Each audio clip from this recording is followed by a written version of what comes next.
The Lord bless you and keep you.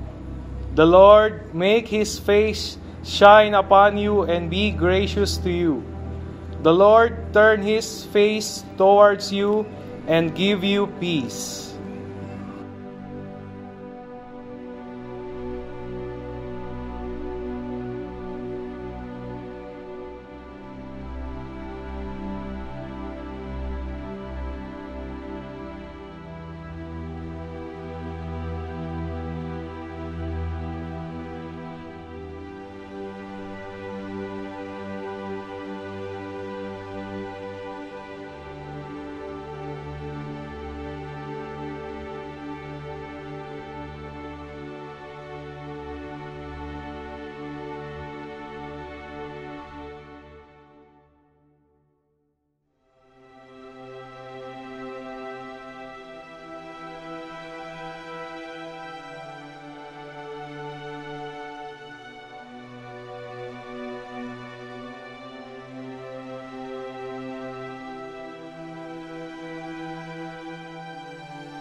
Hello? Hello? Hello, Clarice! Hello, bakit di ka pa nakapasa ng review of related literature natin? Alam mo naman ang 12 p.m. ang deadline Oo, nun. 12. Sorry, I'm working on it pa. Ayoko lang isend sa'yo ng hindi tapos, diba? Tapos lahat ng nalabas na articles, mga luma. Okay ka lang? Nung plan stage sabi mo gagawin mo to. Tapos ngayon may post ka pa na nasa galaan ka. Please naman, idadamay mo pa kami. Hindi naman sa ganun. Hindi ko kayo dinadamay. Hayaan mo, sige, gagawin ko na, tatapusin ko na, isasad ko sa'yo agad. Alam mo namang nakaka-pressure lang lately. Dapat lang nagawin mo yan. Hayaan mo sa second phase ng research natin, marami ka ng time to unwind. Because we're kicking you out of our group. Bakit? Ha? Aalisin niyo ako sa grupo? Isasad ko sa'yo now na, as in. Whatever. Clarice? Hello? Hello? Hello, Clarice?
Ate, pasensya ka na. Hingi sana ako ng pabor. Baka pwedeng dagdagan mo yung huling padala mo. Kailangan kong dalhin sa bayan ng pamangkin mo. Di pa rin kasi siya gumagaling eh. Reply ka pagkagising mo. Salamat.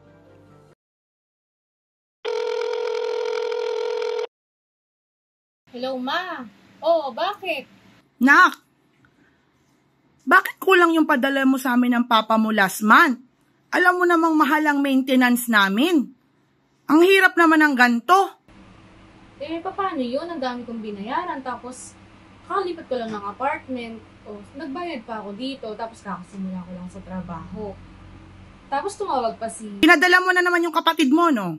Batugan ang asawa nun. Ba't mo binibigyan yon? Hayaan mo magtrabaho sila. Paano kami ng papa mo? Ay, naku, Ma. Hindi ka na naawa kay Marie. Alam mo namang batugan yung asawa niya eh. Tapos, yung anak niya, yung apo mo, nasa hospital, humingi pa siya ng pambili ng gamot sa akin. Ganito na lang. After kung nabayaran lahat ng utang ko, kay Aling Nena sa apartment, papadalhin kita kaagad. Next month, ha? Birthday ni papa mo. Tandaan mo, tong buwan na to, ha? Kailangan ipadala mo na yan. Huwag mong unahin yung batugan mong bayaw. Tandaan mo yan. Mas kailangan namin yun kaysa sa kanila. Sige po, Ma. Okay po. Bye po. Sige.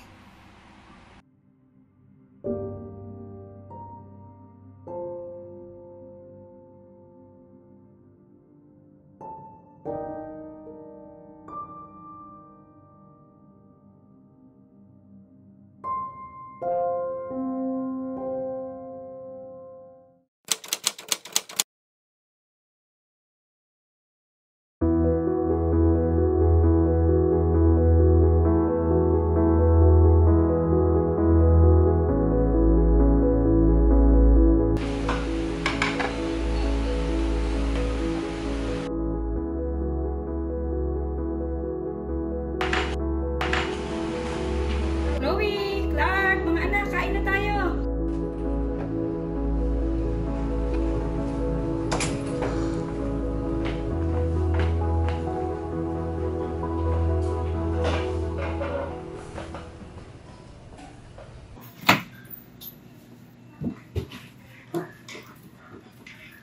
Oh, Daddy, good morning. Ito na yung kape mo. Hindi mo man lang ako ginising, Mi.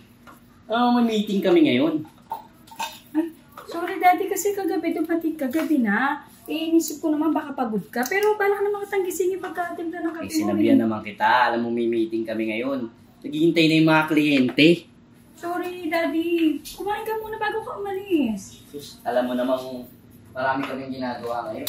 Wala ka kasing alam.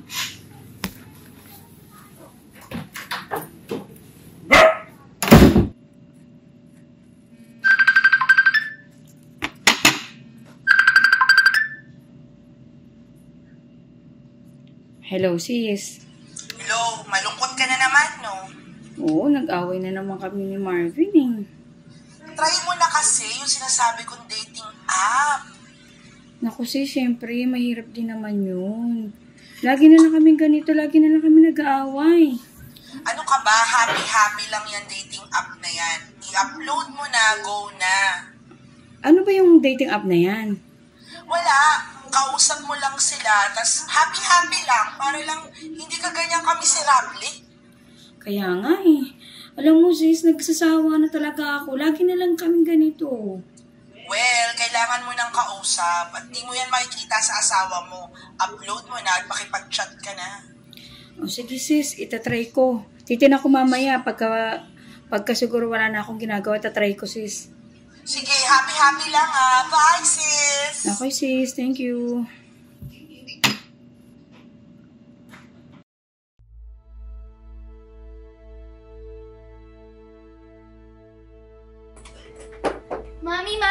Mami! Tignan niyo po, pasado po sa exam ko. Tsaka, Mami, pupunta po kami ng field trip bukas, 2 o'clock. Okay. Pero bago po kami pumunta ng field trip, sasamahan ko lang po Okay. yung kaibigan ko. Okay, sige. Pupuntahan lang po Okay, kami. sige. Okay. Ano ba ginagawa mo? Nakapakausap ng anak mo, ah. Ano problema mo? Hindi mo man lang pinapansin. Sabi ko nag-okay naman ako. Tsaka, ano tong mga nababasa ko? Ang dami mong kausap. Sino-sino pa? Okay ka lang ba?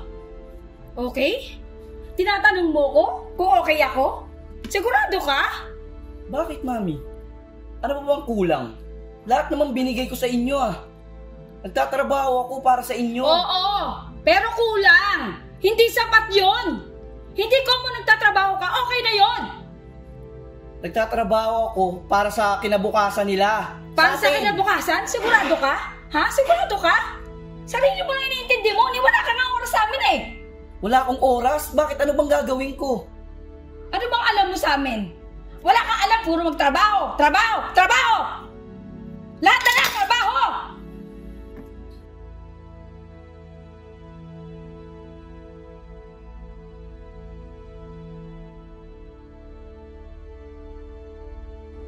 May tanong mo na ba sa iyong sarili?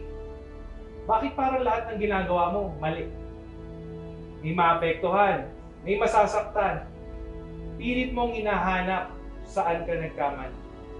Ano pa ba ang dapat gawin para maisalba ang sitwasyon o relasyon? Napagod at nasaktan ka na lang at sa mga tao sa paligid mo. Pero ang sinasabi sa Biblia sa John 3:30, dapat siyang si Jesus ang maitaas at ako naman maibaba.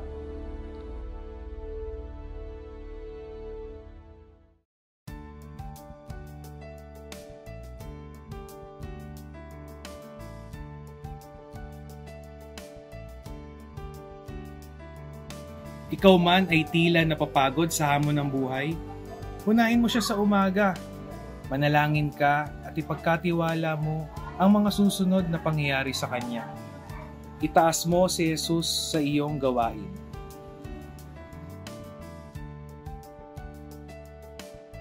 Ang iba naman dito ay tila buhat mo ang mundo. Ibigay mo kay Jesus ang buhat mo. Ipagkatiwala mo sa Kanya. Sa piling ng Diyos may kapahingahan. Unahin mo siya at ibibigay niya ang kanaisan ng iyong puso.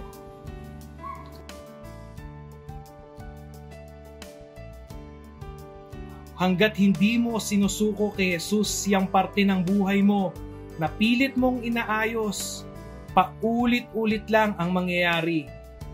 Hayaan mong ibigay kay Jesus yan, pinansyal man, relasyon, sakit o karamdaman.